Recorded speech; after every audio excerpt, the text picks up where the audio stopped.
آج ہم ایک بہت ہی دلچسپ اور کچھ لوگوں کے لیے متنازعہ تحریر کا تجزیہ کرنے والے ہیں۔ ہم یہ دیکھیں گے کہ اس میں جو دلیل دی گئی ہے وہ آخر بنائی کیسے گئی ہے۔ اچھا، تو آئیے سیدھا اس تحریر کو دیکھتے ہیں۔ اس کی شروعات ہی ایک ایسے بیان سے ہوتی ہے جو کافی اشتعال انگیز ہے، اور یہی بیان دراصل پوری دلیل کی بنیاد رکھتا ہے۔ تو یہ تحریر مردوں اور عورتوں کے بیچ دوستی پر ایک بڑا متنازعہ سوال اٹھاتی ہے، اور اپنی بات ثابت کرنے کے لیے مصنف نے ایک خاص واقعے کو اپنی دلیل کی بنیاد بنایا ہے۔ اچھا، اس سے پہلے کہ ہم ثبوت دیکھیں، یہ سمجھنا بہت ضروری ہے کہ مصنف کا اصل دعویٰ ہے کیا، مطلب وہ ثابت کیا کرنا چاہتے ہیں۔ دیکھیں، پوری کی پوری دلیل صرف اور صرف ایک واقعے کے گرد گھومتی ہے۔ یہ ایک کیس اسٹڈی ہے اسلام آباد کی۔ تو آئیے دیکھتے ہیں کہ یہ کہانی ہے کیا۔ تو مصنف اپنی بات شروع کرتا ہے ایک پرانی ویڈیو سے۔ اس ویڈیو میں وہی خاتون نظر آتی ہیں جو ایک ایمرجنسی میں اپنے مرد دوستوں کی زبردست مدد کو سراہ رہی تھیں۔ لیکن پھر کہانی میں ایک بالکل غیر متوقع موڑ آتا ہے۔ مصنف دوستی کی اس اچھی بھلی کہانی کے سامنے ایک حالیہ کرائم رپورٹ لا کر کھڑی کر دیتا ہے۔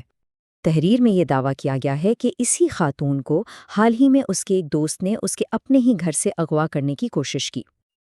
اور بس یہیں آ کر مصنف کا اصل نقطہ کھل کر سامنے آتا ہے۔ وہ دو بالکل الگ تصویریں ایک ساتھ دکھاتے ہیں، ایک طرف وہ مددگار دوست اور دوسری طرف وہی دوست، ایک حملہ آور۔ اب چلتے ہیں مصنف کے تجزیے کی طرف کہ آخر ان کے مطابق یہ سب کچھ ہوا کیوں؟ تو اب یہ تحریر کیا ہوا سے آگے بڑھ کر کیوں ہوا پر آ جاتی ہے، اور مصنف اس مسئلے کی اپنی ایک خاص وجہ بتاتا ہے۔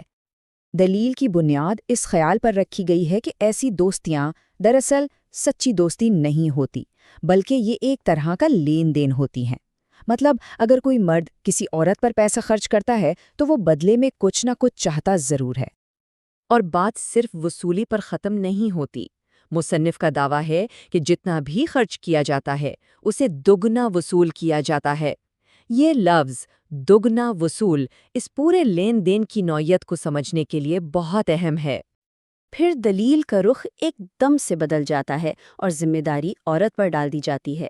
مصنف کا کہنا ہے کہ عورتوں کے پاس ایک قدرتی چھٹی حس ہوتی ہے جس سے وہ خطرہ بھانپ سکتی ہیں، لیکن وہ ان اشاروں کو جان بوجھ کر نظر انداز کر دیتی ہیں۔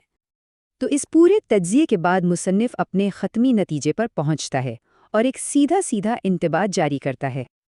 تو یہاں سمجھنے والی بات یہ ہے کہ اس ایک واقعے کو مثال بنا کر سبھی نوجوان خواتین، بیٹیوں اور بہنوں کے لیے ایک سبق کے طور پر پیش کیا جا رہا ہے۔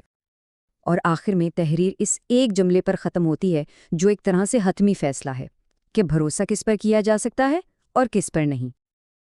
تو اس پورے تجزیے کے آخر میں یہ سخت دلیل ہمارے سامنے ایک بہت بڑا سوال چھوڑ جاتی ہے۔